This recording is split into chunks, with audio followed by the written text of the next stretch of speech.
الحمد لله وكفى والصلاة والسلام على من لا نبي بعده أما بعد فأعوذ بالله من الشيطان الرجيم بسم الله الرحمن الرحيم يا نساء النبي لستن كأحد من النساء إن اتقيتن فلا تخضعن بالقول فيطمع الذي في قلبه مرض وقلن قولا معروفا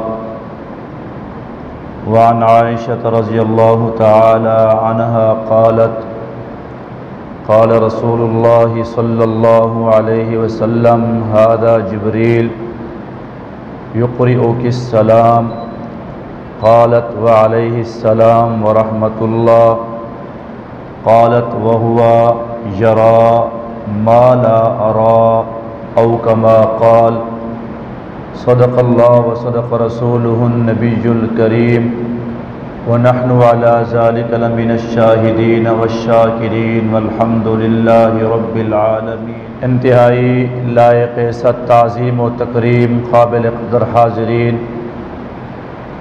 اسلامی سال میں شوال المکرم بڑی عظیمت کا حامل ہے۔ میں بلا تمہید اس ماہ کے اندر میری آپ کی اماں پیغمبر کی حمیرہ اور صدیق اکبر کی بیٹی رسول اللہ صلی اللہ علیہ وسلم کی زوجہ محترمہ سیدہ اماں عائشہ صدیقہ رضی اللہ تعالی عنہا کا نکاح اور رخصتی شوال المکرم کے اندر ہے۔ اسی مناسبت سے سیدہ اماں عائشہ کے فضائل آپ کا تعارف آپ حضرات کے سامنے عرض کرنا ہے۔ دعا ہے اللہ تبارک و تعالی حق بات کہنے سننے ہم سب کو اللہ پاک عمل پیرا ہونے کی بھی توفیق نصیب فرمائے۔ شوال المکرم میں آپ صلی اللہ علیہ وسلم کا نکاح حضرت عائشہ صدیقہ رضی اللہ تعالی عنہا کے ساتھ ہوا۔ سیدہ عائشہ صدیقہ رضی اللہ تعالی عنہا کی ولادت آپ صلی اللہ علیہ وسلم کے نبوت کے اعلان کے چوتھے سال ہے، یعنی جب حضور پاک صلی اللہ علیہ وسلم کی عمر مبارک 44 سال کی تھی، اس سال حضرت عائشہ صدیقہ رضی اللہ تعالی عنہا پیدا ہوئی۔ حضرت ام رومان حضرت عائشہ کی اماں کا نام ہے۔ ابو بکر بن ابو قحافہ عثمان حضرت عائشہ کے ابے کا نام ہے۔ حضرت عائشہ کا لقب صدیقہ اور حمیرہ ہے۔ آپ کی کنیت ام عبداللہ ہے۔ ام عبداللہ کا مطلب یہ نہیں ہے کہ آپ کا کوئی بیٹا عبداللہ تھا، حضرت عائشہ کی کوئی اولاد نہیں تھی۔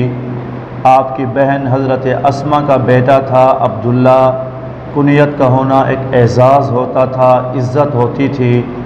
تو کہا اللہ کے نبی میری بھی کوئی کنیت رکھ دیں، تو حضور نے فرمایا تیرا بھانجا ہے عبداللہ، میں اس کے نام پر تیری کنیت ام عبداللہ رکھتا ہوں۔ ہجرت سے 9 سال پہلے پیدا ہوئی ہیں، اور یہ جب 6 سال کی ہوئی تو حضرت ابو بکر صدیق رضی اللہ تعالی عنہ کے گھر میں آپ صلی اللہ علیہ وسلم نے بھیجا تھا۔ خولہ بنت حکیم عورتیں ہوتی ہیں جو گھروں میں نکاح کے پیغام لے کے جاتی ہیں، نکاح کا پیغام دے کے بھیجا تھا۔ حضرت ختیجہ کا جب انتقال ہوا، محبوب کریم کو بار بار خواب کے اندر حضرت جبریل ریشمی کپڑے میں ایک لپٹی ہوئی تصویر لے کے آتے۔ حضور کریم صلی اللہ علیہ وسلم نے فرمایا جب میں نے اس کا منہ کھولا، کپڑا ہٹایا، تو وہ تصویر کسی اور کی نہیں تھی، وہ اماں عائشہ صدیقہ کی تصویر تھی۔ اور جبریل کہتے تھے کہ میرے محبوب یہ آپ کی دنیا آخرت میں اللہ نے بیوی بنا چھوڑی ہے۔ تو اس وجہ سے حضرت خولہ بنت حکیم کو بھیجا۔ خولہ بنت حکیم گئی، بات کی، حضرت ابو بکر صدیق گھر میں نہیں تھے۔ آپ کی اماں حضرت ام رومان بیٹھی تھی۔ ام رومان سے بات کی تو ام رومان بڑی خوش ہوئی۔ حضرت ابو بکر صدیق تشریف لائے۔ حضرت ابو بکر صدیق نے کہا جی میں نے یہ بچی کی نسبت کر رکھی ہے جبیر بن مطعم کے ساتھ، اور صدیق کر تو سکتا ہے لیکن وعدہ خلافی نہیں کر سکتا، جب تک وہ لوگ جواب نہ دیں میں ان سے پھر نہیں سکتا۔ سیدنا ابو بکر صدیق تشریف لے گئے جبیر بن مطعم کے گھر اور کہا جی بچی بڑی ہو رہی ہے، آپ کا کیا خیال ہے؟ کہنے لگا میں اپنی بیوی سے پوچھتا ہوں۔ مطعم نے اپنی بیوی سے پوچھا تو بیوی نے کہا کہ جی عائشہ ہمارے گھر آئی تو گویا اسلام نے ہمارے قدم ہمارے گھر رکھ دیے، جب اسلام کے قدم ہمارے گھر آ گئے تو ہمارا باپ دادا کا دین تو گیا، لہٰذا ہم حضرت عائشہ کو نہیں لے سکتے۔ انہوں نے انکار کیا۔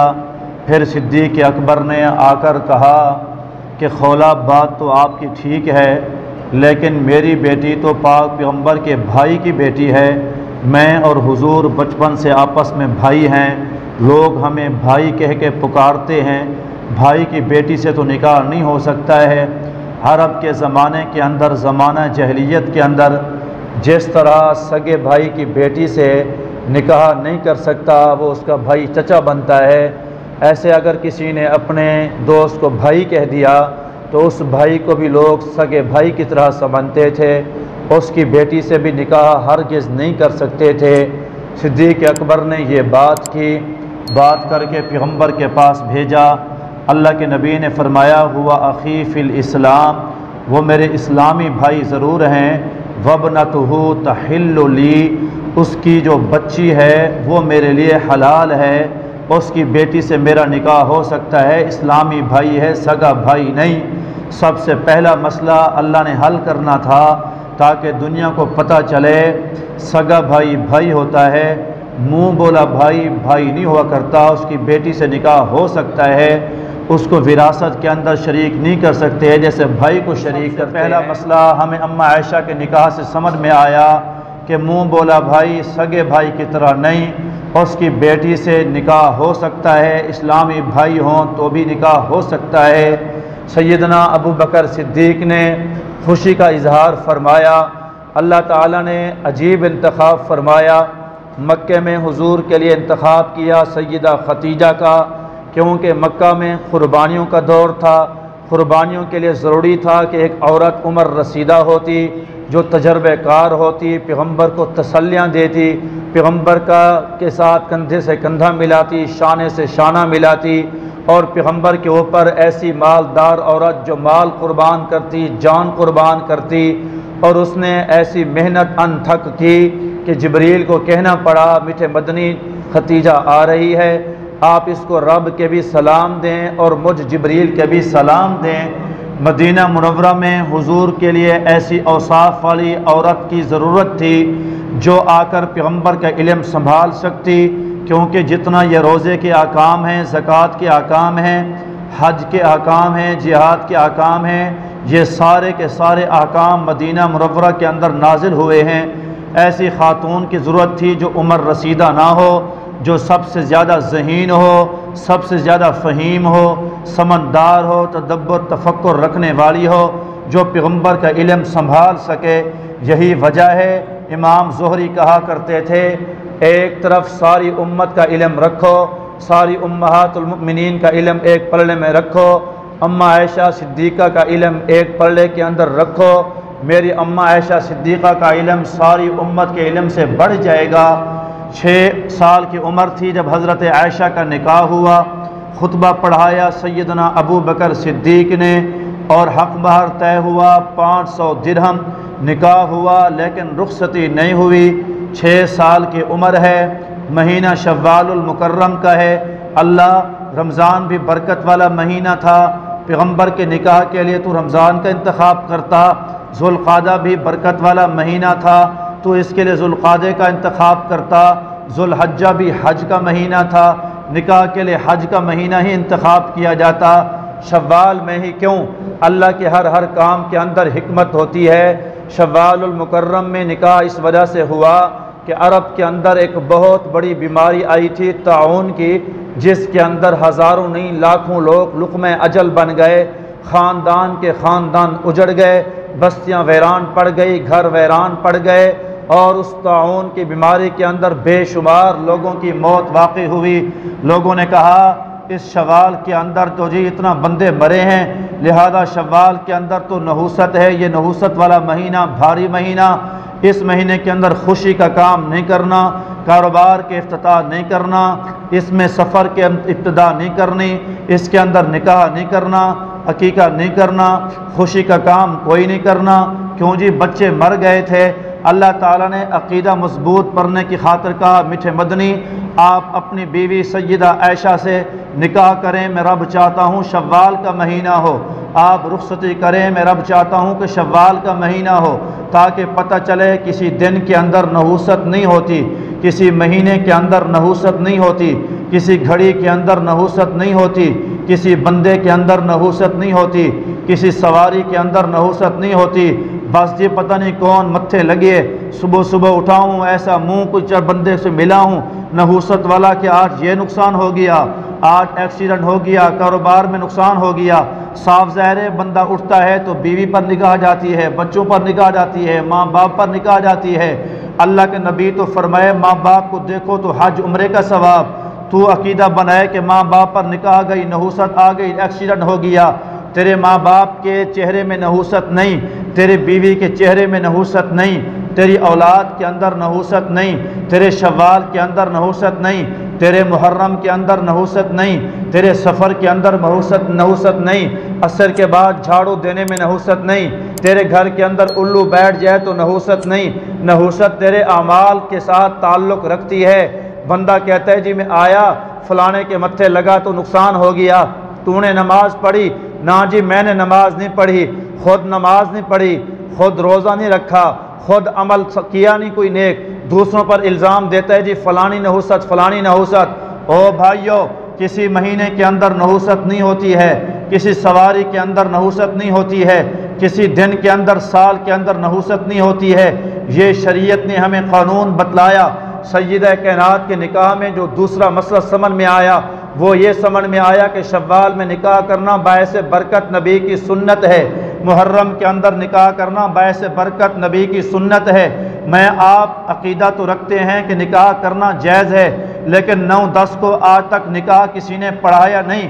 اس کا مطلب ہے کہ ہم ذہنی طور پہ تو سنی ہیں اور عملی طور پہ رافضی ہیں۔ عمل ہمارا رافضیوں کے ساتھ ہے اور عقیدہ ہمارا سنیوں کے ساتھ ہے۔ اپنے عقیدے کو درست کریں ساتھ عمل کے ساتھ۔ بچوں کا رشتہ جڑا ہے 9 محرم کو نکاح کریں، بچے کا رشتہ جڑا ہے 10 محرم کو نکاح کریں، بچوں کا رشتہ جڑا ہے شوال کے اندر نکاح۔ پھر اس کے بعد رخصتی کب ہوئی؟ جب حضور پاک صلی اللہ علیہ وسلم لے گئے تشریف وہاں مدینہ منورہ، حضور نے یہاں دوسرا نکاح بھی کیا سیدہ سودا سے۔ یہاں پیغمبر کی بیوی سیدہ سودا مکہ مکرمہ کے اندر موجود تھی۔ جب حضور گئے تو رات کے اندر ہجرت فرمائی، حضرت ابوبکر صدیق کو لے گئے، راتوں رات سفر کیا۔ جب حضور وہاں پر پہنچے مدینہ کے اندر 1 مہینے کے عرصے کے اندر حضور نے اپنے اپنے گھر تعمیر کروائے، مسجد نبوی کے ساتھ چھوٹے چھوٹے حجرے تعمیر کروائے۔ پھر پیغمبر نے فرمایا جاؤ، حضرت زید بن حارثہ کو بلایا، کہا جاؤ اور میرے اہل خانہ کو لے کے آؤ۔ سیدنا ابوبکر صدیق نے عبداللہ بن اریقت کو بلایا، کہا جاؤ میرے اہل خانہ کو لے کے آؤ۔ 2 اونٹنیاں دی، 500 درہم خرچہ دیا، یہ گئے لے کر آئے۔ حضرت عبداللہ بن اریقت نے حضرت ام رومان کو ساتھ لیا، عبداللہ بن ابی بکر کو ساتھ لیا، حضرت اسما کو ساتھ لیا، اما عائشہ صدیقہ طاہرہ طیبہ کو ساتھ لیا، حضرت زید بن حارثہ نے پاک پیغمبر کی بیوی سیدہ سودا کو ساتھ لیا، پاک پیغمبر کی بیٹی حضرت ام کلثوم کو ساتھ لیا، حضرت فاطمہ الزہرا کو ساتھ لیا۔ یہ قافلہ مکہ سے چلا تھا۔ پھر میں تفصیل میں نہ جاؤں کہ وہاں سے اونٹ بدک گیا تھا۔ اما عائشہ ام رومان 1 اونٹ اور 1 کچاوے پر تھی۔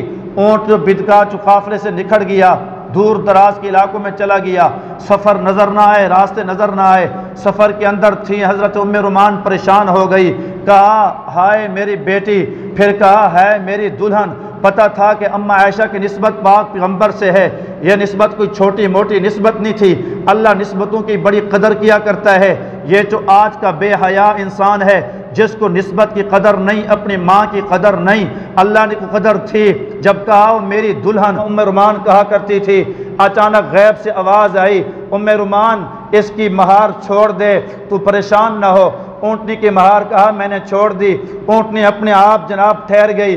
وہ اونٹ جو پکڑ میں نہیں آ رہا تھا، بھاگ رہا تھا، وہ اپنے آپ ٹھہر گیا۔ چلتا چلتا سیدھا قافلے کے اندر شریک ہوا، سیدھا راستے پہ آ پہنچا۔ اما عائشہ صدیقہ کی نسبت سے اللہ تبارک و تعالیٰ نے بتکے ہوئے اونٹ کو بھی ہدایت نصیب فرمائی۔ جب آپ آئیں حضرت ابو بکر صدیق نے 1 مہینہ تو بیماری کے اندر گزرا، اما عائشہ بھی بیمار ہوئی، ابو بکر صدیق رضی اللہ عنہ بھی مدینہ کی آب و ہوا موافق نہ ہونے کی وجہ سے بیمار ہوئے۔ اما عائشہ کو اتنا بخار ہوا، سر کے بال جھڑ گئے تھے، پھر آہستہ آہستہ اللہ نے شفا نصیب فرمائی، پھر وہ بال بھی اگے۔ جب حالات ٹھیک ہوئے سیدنا ابو بکر صدیق نے کہا میٹھے مدنی میں چاہتا ہوں کہ میری بیٹی کی رخصتی ہو جائے۔ اب مسئلہ سمجھنا مہاجرین حضرات بڑے غور سے سنیں، صدیقی بننا آسان، صدیق کی سیرت پہ عمل کرنا مشکل۔ تو آپ صلی اللہ علیہ وسلم نے فرمایا صدیق دل تو چاہتا ہے کہ رخصتی ہو جائے، لیکن کیا کروں، میرے پاس 500 درہم نہیں، حضرت عائشہ صدیقہ کو میں حق مہر دوں اور میں اس کی رخصتی کر سکوں۔ پاک پیغمبر اگر چاہتے رخصتی کر سکتے تھے، امت کو مسئلہ سمجھایا کہ حق مہر پہلے دیا جاتا ہے، حق مہر معاف کروانا ہوتا تو پاک پیغمبر صدیق کو کہتے معافی مل سکتی تھی، کوئی پریشانی والی بات نہیں تھی۔ کہا میرے پاس حق مہر نہیں، میں حق مہر دوں گا 500 درہم، پھر رخصتی ہوگی۔ سیدنا ابو بکر صدیق نے فرمایا میٹھے مدنی میں آپ کا، میرا مال آپ کا، میرے اہل و عیال آپ کے، یہ 500 درہم میں آپ کو بطور قرض دیتا ہوں، یہ آپ حق مہر دیں اور رخصتی کریں۔ رخصتی ہوئی تو شوال المکرم کا مہینہ، کوئی بینڈ باجے نہیں، سیدہ کائنات میں پینگ کھیل رہی تھی، جھولا جھول رہی تھی، اتنے میں میری اماں نے کہا عائشہ تعال میرے پاس آ میری بیٹی۔ جب میں آئی تو میرا سانس اکھڑا ہوا تھا، میرا سانس ٹھیک کرایا، کہا ٹھہر جا، پھر میرا منہ دھلوایا۔ کچھ عورتیں عرب کی آئی ہوئی تھی، مجھے مبارکباد دینے لگی، اللہ کرے خیر برکت ہو۔ پھر میری تیاری کروائی گئی، صبح کے ٹائم پاک پیغمبر کے حوالے سیدہ اما عائشہ کو کیا گیا۔ اس وقت عمر حضرت اما عائشہ صدیقہ کی 9 سال کی تھی، 9 سال کی عمر میں رخصتی ہوئی، 9 سال پیغمبر کی خدمت کے اندر رہی۔ جب حضور کا انتقال پرملال ہوا اس وقت اما عائشہ صدیقہ کی عمر ٹوٹل 18 سال کی تھی۔ سیدہ اما عائشہ صدیقہ کے ساتھ جو پیغمبر کی محبت تھی وہ ایک مستقل موضوع ہے۔ اللہ کے نبی نے بار بار فرمایا عائشہ آپ سے پہلے جبریل آتے مجھے تیری تصویر دکھاتے اور کہتے یہ دنیا آخرت میں آپ کی بیوی ہے۔ سیدہ عائشہ کہا کرتی تھی کسی بیوی کو یہ اعزاز نہیں جس کی تصویر اللہ نے خواب میں پاک پیغمبر کو پہلے دکھائی ہو، مجھے وہ اعزاز حاصل ہے کہ مجھ سے پہلے میری تصویر اللہ کے نبی کو دکھائی گئی۔ کسی بیوی کو یہ اعزاز حاصل نہیں، وہ پیدا ہوئی ہو، اس کی اماں بھی مسلمان ہو، ابا بھی مسلمان ہو، یہ مجھے اعزاز حاصل ہے۔ جب میں پیدا ہوئی میری اماں ام رومان بھی مسلمان تھی، ابا ابو بکر صدیق بھی پہلا مسلمان تھا۔ کسی مسلمان کو یہ اعزاز حاصل نہیں جس کے ماں باپ دونوں نے ہجرت کی ہو۔ اما عائشہ کہا کرتی تھی یہ مجھے اعزاز حاصل ہے جس کی جناب باپ نے بھی ہجرت کی، جس کی اماں نے بھی ہجرت کی۔ سیدہ اما عائشہ صدیقہ طاہرہ طیبہ رضی اللہ تعالی عنہا وہ خاتون ہیں جس کے بارے میں ام سلمہ نے حضرت فاطمہ کو سفارش لگائی تھی، فاطمہ میری بیٹی پاک پیغمبر تجھ سے بڑی محبت کرتے ہیں، آل بیت کے نام لینے والوں نام لینا آسان ہے، زندگی پہ عمل کرنا مشکل ہے۔ اگر تمہیں اہل بیت سے محبت ہے، اہل بیت کے کردار ان کے عمل سے محبت کرو۔ کہا میری بیٹی فاطمہ جا اپنے ابے کو جا کر کہے جب اما عائشہ کی باری آتی ہے سارے مدینے کے لوگ تحفے تحائف سنوار کو بھیجتے ہیں، جب ہماری باری آتی ہے تحفے تحائف کی کمی ہو جاتی ہے، لوگ ہمارے پاس تحفے نہیں بھیجتے۔ آپ کہیں ابے کو، صحابہ کو کہیں کہ ہر بیوی کے گھر کے اندر تحفے بھیجا کرو۔ سیدہ فاطمہ گئی، پہلے ایسا کبھی نہیں ہوا، سیدہ فاطمہ گئی ہوں خالی واپس آئی ہوں۔ کہا میری بیٹی کیسے آئی ہے؟ کہا ام سلمہ رضی اللہ عنہا میری اماں نے بھیجا ہے، اور کہا ہے کہ جب آپ اما عائشہ کے گھر میں ہوتے ہیں پھر تحفے تحائف آتے ہیں، دوسری بیویوں کے گھر میں ہوتے ہیں تحفے تحائف نہیں آتے ہیں۔ کہا میری بیٹی کیا تو یہ نہیں چاہتی جس عورت سے تیرا ابا محبت کرے تو بھی اس سے محبت کرے؟ کہا ابا جان میں کیوں نہیں چاہتی، میرا دل چاہتا ہے جس سے آپ محبت کریں فاطمہ بھی اس سے محبت کرے۔ فرمایا میری بیٹی فاطمہ ہاذہ یہ ہے میری محبت عائشہ صدیقہ، میں چاہتا ہوں کہ میں محمد بھی عائشہ سے محبت کروں اور تو میری بیٹی فاطمہ بھی عائشہ سے محبت کرے۔ ایک مرتبہ اما عائشہ صدیقہ اور پاک پیغمبر کی بیٹی سیدہ فاطمہ بیٹھی تھی، حضور کا انتقال ہوا۔ سیدہ فاطمہ نے کہا اماں آپ کو لاکھ فضائل ہوں، لیکن آپ صحابی رسول کی بیٹی ہو، میں جناب محمد الرسول اللہ کی بیٹی ہوں، آپ ہمارے خادم کی بیٹی ہو، میں سردار کی بیٹی ہوں، میرے بچے جنتی جوانوں کے سردار ہیں، آپ کے بچے ہیں نہیں، اور مجھے پیغمبر نے فرمایا جنتی عورتوں کی سردار سیدہ فاطمہ ہوگی۔ پیغمبر نے فرمایا فاطمہ تو بضعۃ منی، فاطمہ میرے جگر کا ٹکڑا ہے، من آذاہا فقط آذانی، جو اس کو تکلیف دیتا ہے وہ مجھ محمد کو تکلیف دیتا ہے۔ اما عائشہ سنتی رہی، آنکھوں میں آنسو آتے رہے، پھر اٹھی اور ماتھے کو چوما، کہا بیٹی تو نے حق کہا، تو نے سچ کہا، تیرا مرتبہ اعلیٰ، تیرے ابے کا مرتبہ اعلیٰ، جو کچھ شان ملی ہے تیرے ابے کے جوتوں کی برکت سے ملی ہے، تیرے مقام اعلیٰ، ہم تیرے ابے کے خادم ہیں، ہم خادموں کی اولاد ہیں، لیکن ایک بات میں تجھے سناتی ہوں۔ کہا کیا بات ہے؟ تیرے ابے سے میں نے سنا، اپنے شوہر سے میں نے سنا، امام الانبیاء سے میں نے سنا، آپ کہا کرتے تھے قیامت کے دن ہوگا ہر بیوی اپنے نیک شوہر کا ہاتھ پکڑے گی، جنت کے اندر داخل ہوگی، جنت میں تو بھی جائے گی، کوئی شک نہیں، جنت میں بھی جاؤں گی انشاءاللہ، فرق اتنا ہوگا تیرا ہاتھ علی کے ہاتھ میں ہوگا اور میرا ہاتھ محمد الرسول اللہ نبی کے ہاتھ میں ہوگا۔ کہاں بیٹی کہاں ماں؟ تو بھائیو سیدہ فاطمہ نے فوراً کہا ابا جی آپ نے سچ کہا، آج کے بعد میں اما عائشہ صدیقہ طاہرہ طیبہ سے محبت کروں گی۔ اللہ کے نبی کہا کرتے تھے اس بارے میں مجھ سے کچھ نہ کہا کرو جس میں مجبور ہوں، میرا دل عائشہ کی طرف زیادہ کھنچتا ہے۔ مردوں میں سب سے زیادہ محبت صدیق اکبر سے، عورتوں میں سب سے زیادہ محبت سیدہ اما عائشہ صدیقہ سے۔ حضور نے فرمایا کمل من الرجال کثیر، مردوں میں بڑے بڑے کامل گزرے، نبی گزرے، ولی گزرے، عورتوں میں بہت کم گزری ہیں۔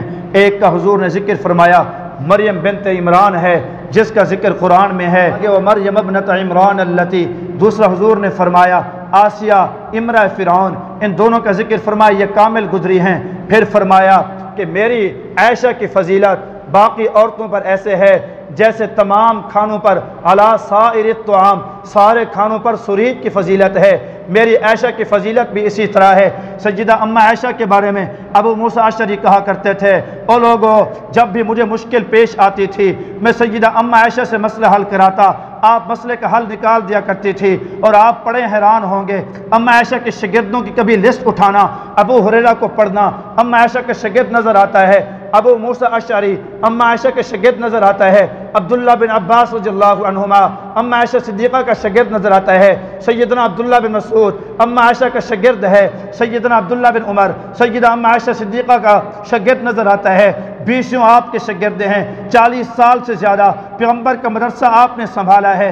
پھر بیمار ہوگی میں ان کی خطابت ذکر نہیں کرتا، آیات تیمم ذکر نہیں کرتا، میں آیات برات ذکر نہیں کرتا کہ آپ کو اللہ نے کیسے برات کے اعلان فرمائے تھے۔ 18 آیات آپ کی برات کے اندر نازل ہوئی، اللہ تو ہر الزام سے برات کے فیصلے کرے قرآن کے اندر۔ آج کا چوڑا بے حیا بے شرم اپنی ماں کا حیا نہ کرے، طرح طرح کے الزام لگائے، فلانے نے مارا، فلانے نے مارا، فلانے قتل کیا تھا۔ اما عائشہ بیمار ہوئی، کسی نے قتل نہیں کیا، کافی علیل ہوئی تھی۔ آپ کا انتقال سن 58 ہجری کے اندر ہوا تھا، اور آپ کا جب انتقال ہوا صحابہ آتے تھے کہتے تھے آپ کو یہ شان یہ شان، کہا کوئی شان نہیں، اللہ نے بخش دیا، یہ بڑا کمال ہوگا۔ پھر آپ کا انتقال ہوا، اتنا ہجوم تھا، رات کا ٹائم تھا، گھر سے باہر لوگوں عورتوں کا ہجوم تھا، اتنا رش مدینے میں کبھی نہیں دیکھا گیا جتنا اما عائشہ کے گھر کے باہر رش دیکھا گیا تھا۔ فرمایا حضرت ابو ہریرہ نے پھر جنازہ پڑھایا، نماز جنازہ کے بعد آپ کی خواہش تھی کہ ان کو حضور پاک صلی اللہ علیہ وسلم کے پہلو میں دفن کیا جائے، لیکن آپ نے نصیحت کی تھی کہ مجھے جنت البقیع میں دفن کرنا، کوئی عورت یہ نہ کہے کہ ہم سے برتری لے گئی، پیغمبر کی سارے بیویاں ساری کمال رکھتی ہیں، اگر مجھے پیغمبر کے پہلو میں دفن کرو گے تو کسی اور بیوی کا دل دکھے گا۔ فرمایا جنت البقیع میں باقی بیویوں کی طرح مجھے دفن کرنا۔ سیدہ کے بارے میں کسی نے پوچھا تھا او یارو کس کس کو دکھ ہوا تھا جب اماں کا انتقال ہوا؟ کہا جس جس کی اما عائشہ ماں لگتی تھی ہر اس بیٹے کو ہر اس بیٹی کو دکھ ہوا تھا، وہ اما عائشہ صدیقہ جس کی برات میں اللہ نے 18 آیات نازل فرمائی ہیں، دنیا ساری الٹی لٹک جائے اما عائشہ کے بارے میں بغض پال لے، لیکن جب تک رب کا قرآن رہے گا میری اور آپ کی اما عائشہ صدیقہ کا شان بیان رہے گا۔